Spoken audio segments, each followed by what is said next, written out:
ഷവോമിയുടെ Xiaomi mix fold 4 എന്ന പുതിയൊരു foldable phone ഇപ്പോൾ ലോഞ്ച് ചെയ്തിട്ടുണ്ട്. ഈ ഒരു വീഡിയോയിൽ നമ്മൾ നോക്കാൻ പോകുന്നത് ഷവോമി മിക്സ് ഫോൾഡ് 4 എന്ന ഫോൾഡബിൾ ഫോണിനെ പറ്റിയിട്ടാണ്. നമ്മൾ ആദ്യം ഫീച്ചേഴ്സും കാര്യങ്ങളൊക്കെ നോക്കുകയാണെന്നുണ്ടെങ്കിൽ ഡിസ്പ്ലേയുടെ കാര്യത്തിൽ ഈ ഒരു ഫോൾഡബിൾ ഫോണിൽ 2 ഡിസ്പ്ലേ വരുന്നുണ്ട്. ഉള്ളിൽ 7.98 ഇഞ്ചിന്റെ വലിയൊരു ഡിസ്പ്ലേ വരുന്നുണ്ട്. OLED പാനലാണ് ഇതിൽ കൊടുത്തിരിക്കുന്നത്. പിന്നെ റെസൊല്യൂഷൻ വരുന്നത് 2488x2224 ആണ്. പിന്നെ LTPO എന്നൊരു ഫീച്ചർ ഇതിൽ സപ്പോർട്ട് ചെയ്യുന്നുണ്ട്. അതായത് റിഫ്രഷ് റേറ്റ് 1 ഹെർട്സിൻ്റെയും 120 ഹെർട്സിൻ്റെയും ഇടയിലായിട്ട് അഡ്ജസ്റ്റ് ചെയ്യാൻ കഴിയുന്നതായിരിക്കും. ഇതിൽ മാക്സിമം 120 ഹെർട്സിൻ്റെ റിഫ്രഷ് റേറ്റ് ആണ് സപ്പോർട്ട് ചെയ്യുന്നത്.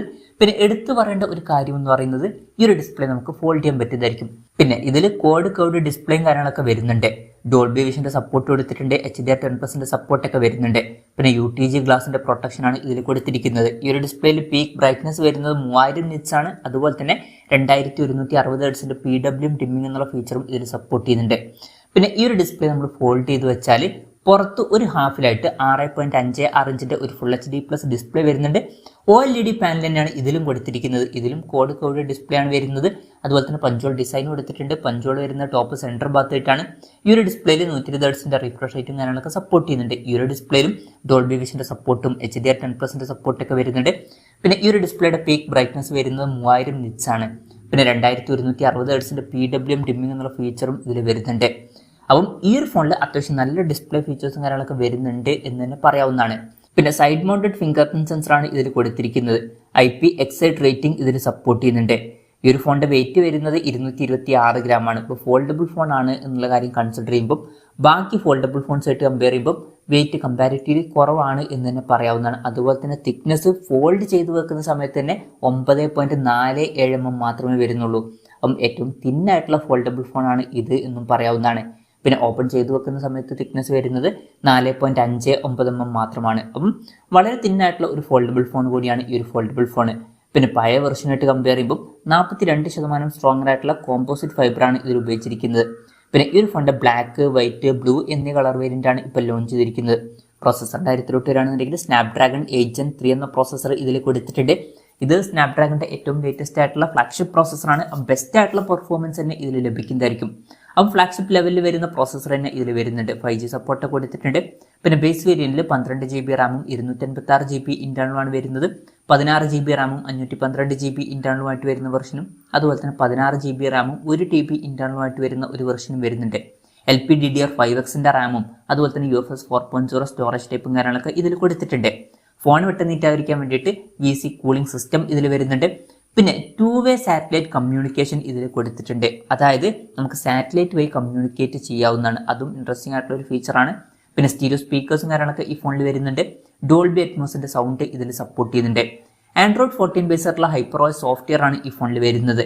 ക്യാമറയുടെ കാര്യം പറയുകയാണെന്നുണ്ടെങ്കിൽ ഫോണിന്റെ പിന്നിൽ ക്വാഡ് ക്യാമറ സെറ്റപ്പാണ് കൊടുത്തിരിക്കുന്നത്. 50 മെഗാ പിക്സലിന്റെ f1.7 വരുന്ന മെയിൻ ക്യാമറ സെൻസറാണ് ഈ ഫോണിൽ വരുന്നത്. ഇത് ലൈറ്റ് ഫ്യൂഷൻ 800 സെൻസറാണ്. വോയിസിന്റെ സപ്പോർട്ടൊക്കെ ഇതിൽ വരുന്നുണ്ട്.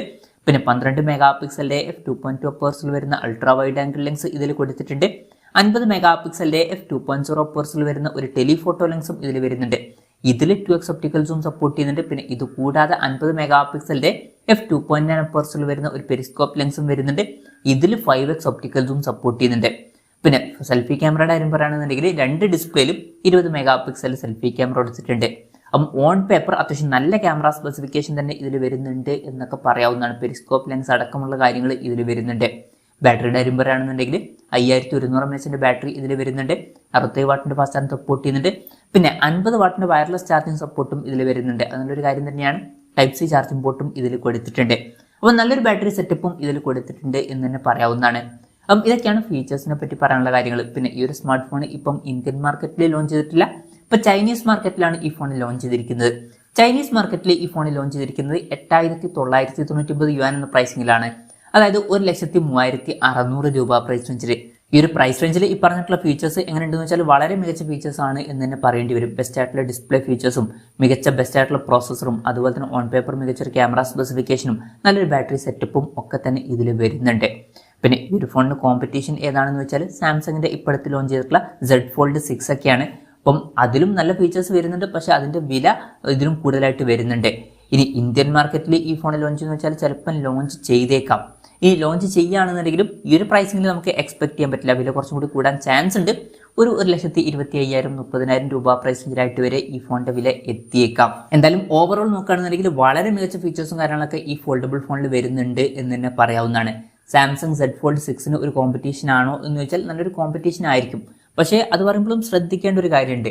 ഈ ഒരു കൂടിയ പ്രൈസ് റേഞ്ചിൽ എത്ര ആൾക്കാർ സാംസങ് ഒഴിവാക്കിയിട്ട് ഷവോമി എടുക്കും എന്നുള്ളതും ഒരു ഡൗട്ടാണ്. എന്തായാലും ഫീച്ചേഴ്സും പ്രൈസും വെച്ച് നോക്കുമ്പോൾ മികച്ച ഫീച്ചേഴ്സും അത്യാവശ്യം നല്ലൊരു പ്രൈസിംഗ് ഒക്കെ ഇതിന് വരുന്നുണ്ട് എന്ന് തന്നെ പറയാവുന്നതാണ്. എന്തായാലും ഷവോമി മിക്സ് ഫോൾഡ് 4 എന്ന പുതിയൊരു ഫോൾഡബിൾ ഫോൺ ഇപ്പോൾ ലോഞ്ച് ചെയ്തിട്ടുണ്ട്. ഈ ഒരു ഫോൾഡബിൾ ഫോണിനെ പറ്റിയിട്ടുള്ള നിങ്ങളുടെ അഭിപ്രായം ജസ്റ്റ് ഒന്ന് കമൻറ്റ് ചെയ്യുക. അതുപോലെ തന്നെ ഇന്ത്യൻ മാർക്കറ്റിൽ ഈ ഒരു സ്മാർട്ട് ഫോൺ നിങ്ങൾ ഏത് പ്രൈസിങ്ങിലാണ് എക്സ്പെക്ട് ചെയ്യുന്നത് എന്നുള്ള കാര്യം കൂടി ജസ്റ്റ് ഒന്ന് കമൻറ്റ് ചെയ്യുക.